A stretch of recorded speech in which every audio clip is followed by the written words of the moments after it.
हाय दोस्तों, नमस्कार। मैंने अपने पिछले वीडियो में सनातन परंपरा और विज्ञान पर चर्चा के अंतर्गत ध्रुव तारा, सप्तऋषि, त्रिशंकु आदि के विषय में आपसे बात की थी। आज मैं इसी क्रम को आगे बढ़ाते हुए नक्षत्र और ग्रहों के बारे में आपसे कुछ चर्चा करूंगा। लेकिन चूंकि सनातन धर्म और सनातन परंपरा के ऊपर आजकल जो समाज में चर्चाएं चल रही हैं, उनको बार बार मैं अपने वीडियो में आपसे कह रहा हूं कि धर्म क्या है, सनातन परंपरा क्या है।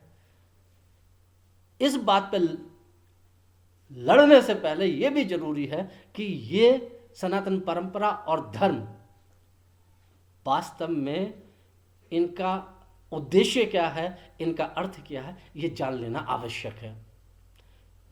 विषय से हटते हुए मुझे एक अमृत विचार की आज फिर से एक कहानी याद आ रही है।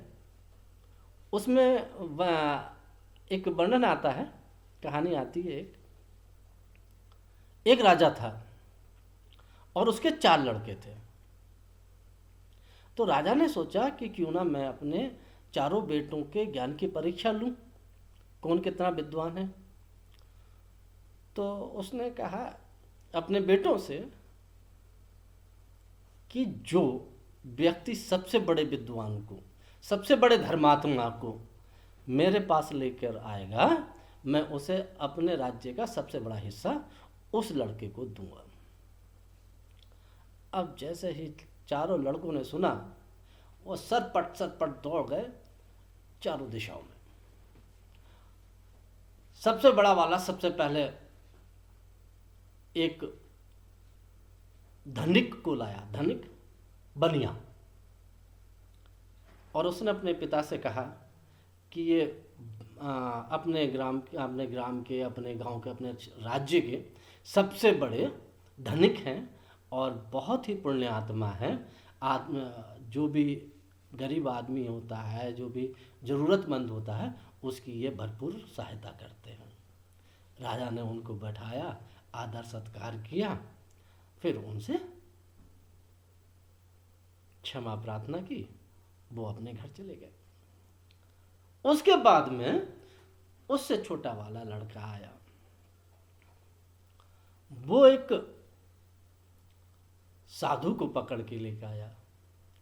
उनसे कहा कि पिताजी, ये महात्मा बहुत पहुंचे हुए हैं और इन्हें धर्म का बहुत गहरा अध्ययन है। राजा ने उन्हें भी बैठाया, उनके साथ शास्त्रार्थ किया, आदर सत्कार किया। उसके बाद में उन्हें भी दान दक्षिणा दी और उनको भी चलता कर दिया।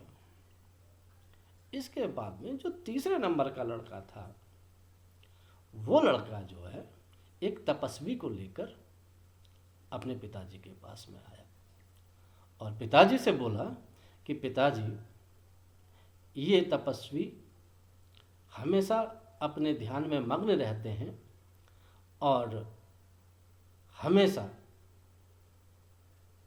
किसी ना किसी तप में, किसी ना किसी व्रत में रहते हैं। और वो भी जो तपस्वी आया था, राजा के पास आया और ध्यान में बैठ गया।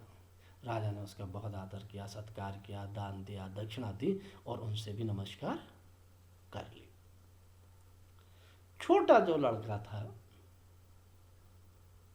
बड़ा मनमोजी था।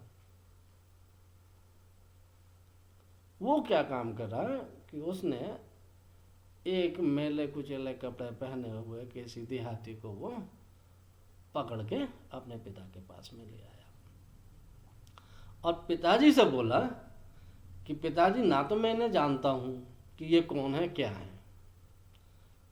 मैं जब इनको देखा तो ये कुत्ते के घाव धो रहे थे, इसलिए मैं आपके पास ले आया।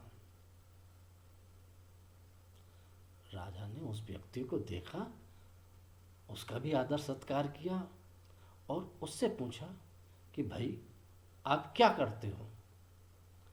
तो उस व्यक्ति ने कहा कि महाराज, मैं तो मूर्ख हूँ, अज्ञानी हूँ,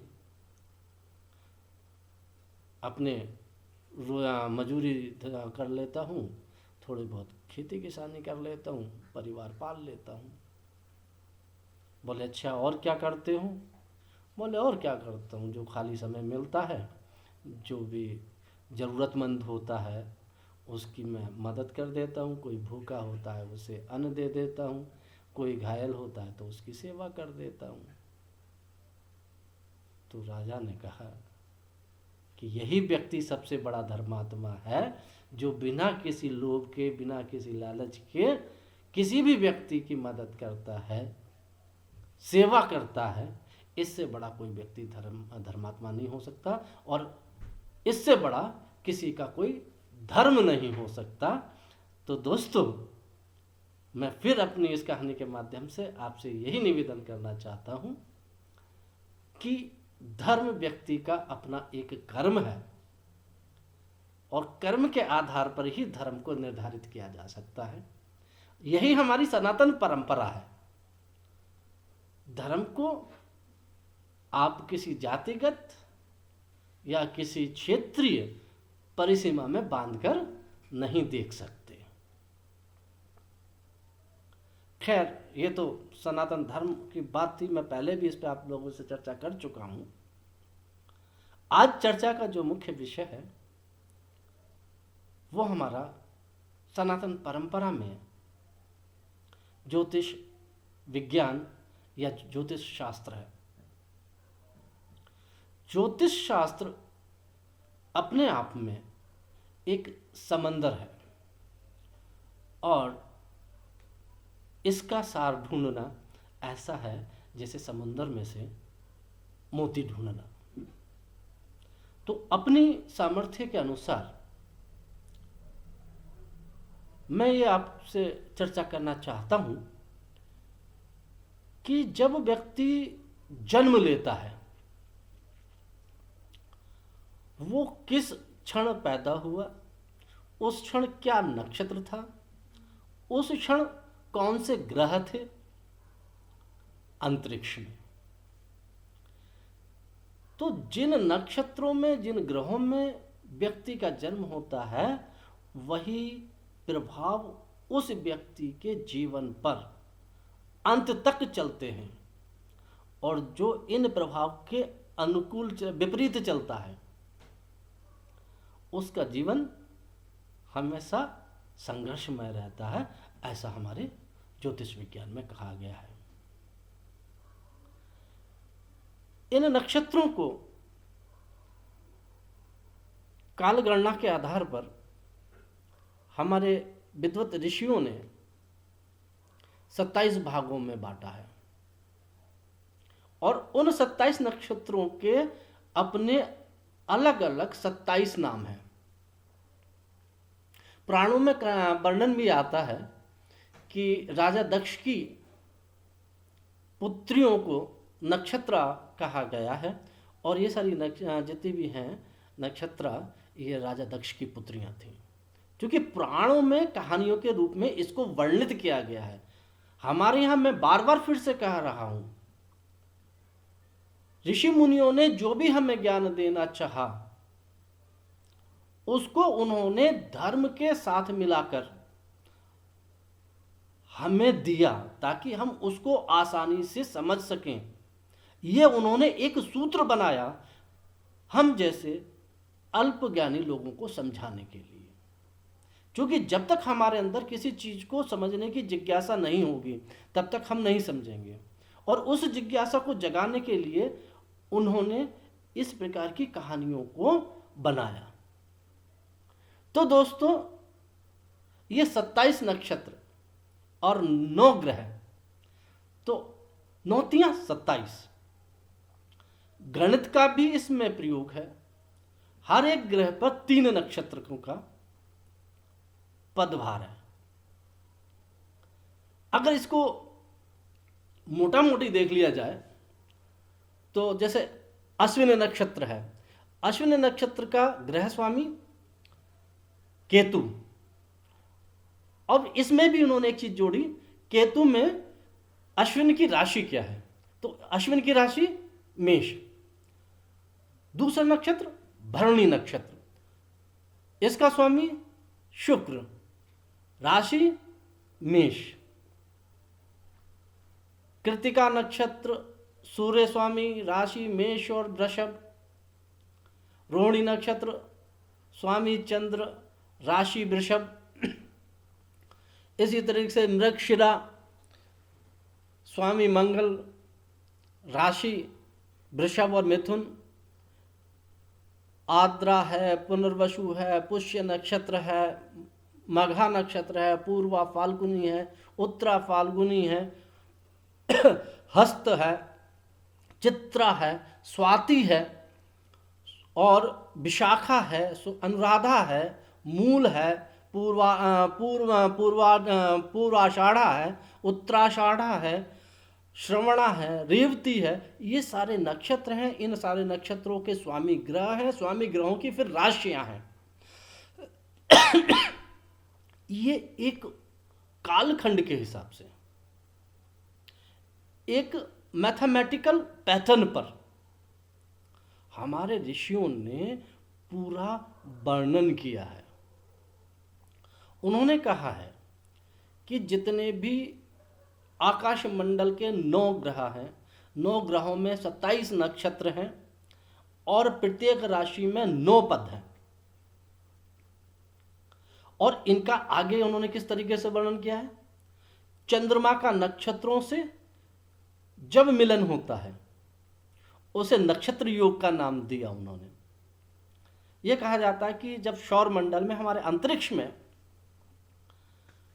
चंद्रमा 27.3 दिन में पृथ्वी की परिक्रमा पूरी करता है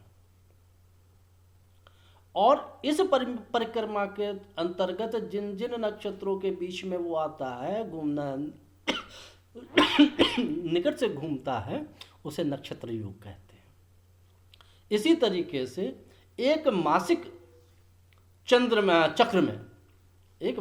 में चंद्रमा जिस भी मुख्य सितारों के समूह के मध्य से गोचर होता है, वो उस संयोग को चंद्र नक्षत्र कहते हैं।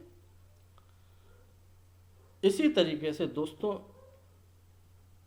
नक्षत्रों को भी हमारे विद्वानों ने 4 भागों में बांटा है।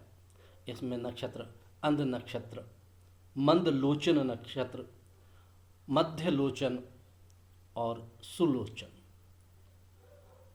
काल गणना की जाए तो मैं बोलता ही रहूँगा और चर्चा चलती ही रहेगी। ज्योतिष विज्ञान के प्रथम चरण में जब मानव जन्म लेता है, किन किन चीज़ों की गणना होती है, चंद्रमा की गति की गणना होती है, नक्षत्रों का अध्ययन होता है, ग्रहों का अध्ययन होता है। इन सब चीज़ों के अध्ययन के बाद ही व्यक्ति का पूरा भविष्य निर्धारित होता है और उस हिसाब से उसका परिणाम भी हमें देखने को मिलता है। मैं आज की चर्चा यहीं समाप्त करता हूँ। इस चर्चा को मैं फिर लेकर आऊँगा आपके सामने अपने अगले वीडियो में। तब तक के लिए नमस्कार, धन्यवाद। मेरा आप सब लोगों से निवेदन है, कृपया मेरे चैनल को सब्सक्राइब करें, कमेंट्स करें। धन्यवाद।